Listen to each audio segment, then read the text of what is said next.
और लगातार हमारे साथ हमारे संवाददाता अतुल लगातार हाथरस से बने हुए उस वक्त वो हॉस्पिटल में भी मौजूद है।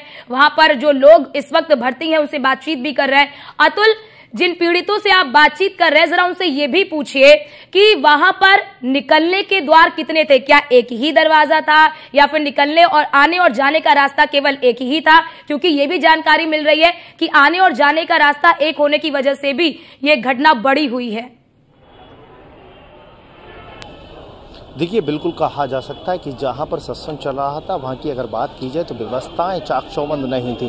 द्वार की अगर बात की जाए, 2 कक्ष बनाए गए थे। एक तरफ महिलाएं बैठी हुई थी, दूसरी तरफ अगर बात की जाए तो वहां पर पुरुष को बैठने की अनुमति थी। वॉलंटियर की अगर बात की जाए, पहले उन्होंने पुरुष को बाहर निकाला, महिलाओं को बाद में बाहर निकाला जा रहा था, जिसके बाद अचानक से भीड़ एक साथ हुजूम इकट्ठा होकर धक्का मुक्की होती हुई नजर आती है। आपने देखा जिस तरह से पीड़ितों ने बताया, जो मौके पर महिला मौजूद थी, जो सत्संग में गई थी, उन महिलाओं ने कहा कि अचानक से भीड़ एक साथ एक के ऊपर एक चढ़ती हुई नजर आई, जिसके बाद लोगों की कुचल कर यहाँ मौत हो गई। कीड़े मकोड़ों की तरह आदमियों की यहाँ पर मौत हुई है। कहा जा सकता है कि जिस तरह से भारी भीड़ इकट्ठा हुई और भारी भीड़ इकट्ठा होने के बाद अगर वहां पर प्रशासन तैनात होता, पुलिस प्रशासन भारी तादाद में तैनात होता, लोगों के हिसाब से वहां पर पुलिस बल तैनात लेकिन ये तो वाकई में लापरवाही है। इसे कोई भी नजरअंदाज नहीं कर सकता है, कोई भी पर्दा इस पर डालने की कोशिश भी नहीं कर सकता है कि यहाँ पर प्रशासन फेल्योर है, प्रशासन की यहाँ पर फेल्योरिटी रही है। लेकिन बड़ी खबर ये भी आ रही है अतुल कि जो बाबा है वो भाग निकला है, वो फरार हो गया है। अब यहाँ पर ये भी सवाल खड़े होते हैं कि कल जब ये हादसा हुआ, हादसे के बाद ये बाबा फरार कैसे हो गया?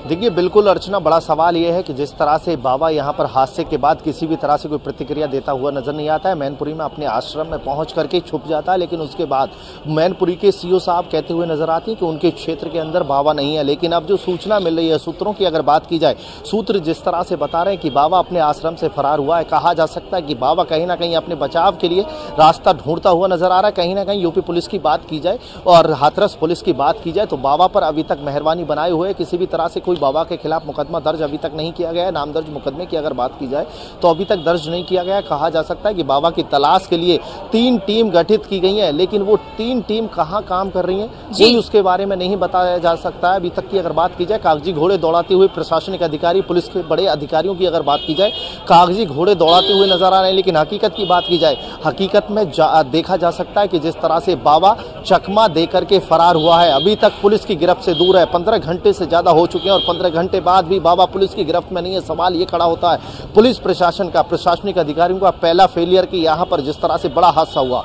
उसके बाद दूसरा फेलियर की बाबा पुलिस की गिरफ्त से दूर, तीसरा फेलियर की अभी तक बाबा फरार गिरफ्तार क्यों नहीं हुआ है। लगातार न्यूज़ 1 इंडिया, आम जनता, न्यूज़ 1 इंडिया ये सवाल भी पूछ रहा है। न्यूज़ 1 इंडिया लगातार ये सवाल भी पूछ रहा है कि आखिरकार इन 116 मौतों का जिम्मेदार कौन है? जवाबदेही किसकी तय होगी? कौन जिम्मेदारी लेगा? कौन गुनहगार है? ये सवाल बार बार न्यूज़ 1 इंडिया पूछ रहा है कि आखिरकार गरीब के जान की कोई कीमत है या नहीं। यहाँ पर ये सवाल तो बना हुआ है।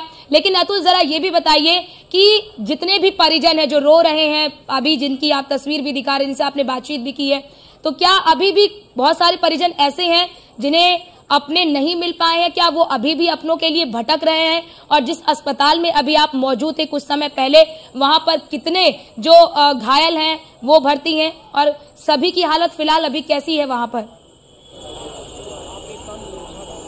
देखिए, कहा जा सकता है अर्चना, अगर यहाँ पर भर्ती लोगों की बात की जाए, एडमिट लोगों की बात की जाए, तो यहाँ पर भीड़ भरती हुई नजर आ रही है। कहा जा सकता है कि जिस तरह से देर रात तक लोग अपनों को तलाशने में जुटे हुए थे, उसके बाद देर रात से ही यहाँ पर तांता लगा हुआ है। पीड़ित लोग यहाँ पहुँच करके अपने परिवारजनों को एडमिट करा रहे हैं। कहा जा सकता है कि इस वक्त हम हाथरस के जिला अस्पताल में मौजूद हैं।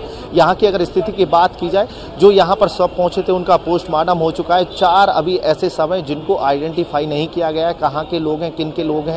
लेकिन कुछ ऐसे लोग यहां पर पहुंच रहे हैं जो अपनों को तलाशने के लिए हाथरस, अलीगढ़, एटा पहुंचने के बाद अब यहां हाथरस के जिला अस्पताल में पहुंचकर अपनों की तलाश कर रहे हैं। लेकिन दूसरी तरफ अगर बात की जाए तो बढ़ती भीड़, कहा जा सकता है कि यहां पर अब वो भीड़ का तांता बढ़ता हुआ नजर आ रहा है। जो घायल हैं वो अस्पताल में भर्ती होने के लिए पहुंच रहे हैं, उनके परिजन उनको अस्पताल में भर्ती करने के लिए पहुंच रहे हैं। प्रशासन की तरफ से जो व्यवस्थाएं की गई हैं, उन व्यवस्थाओं में कहीं ना कहीं चरमराती व्यवस्था लोगों पर सवाल खड़े कर रही है कि जिस तरह से लोग अपने आप को बचा पाए। कहा जा सकता है कि यहाँ पर प्रशासन की टीम एक तरफ हेल्पलाइन नंबर जारी करती है, लेकिन दूसरी तरफ वो हेल्पलाइन नंबर कितना काम करता है लोग अपने आप बताते हुए नजर आते। कैमरे पर जिस तरह से लोगों ने बड़ा खुलासा किया है कि हेल्पलाइन नंबर केवल नाम के हैं, किसी भी तरह से उनकी मदद नहीं की जा रही है। दूसरी तरफ अगर बात की जाए जिला अस्पताल की, अगर बात की जाए तो भर्ती भीड़ यहाँ पर डॉक्टरों का उपचार जारी है। कहा जा सकता है जो पीड़ित हैं, जो घायल हैं, उनका उपचार चल रहा है। एक नहीं बल्कि कई दर्जन ऐसे लोग यहाँ पर पहुंचे, महिला ऐसी पहुंची है जिन्होंने मौत का मंजर झेलने के बाद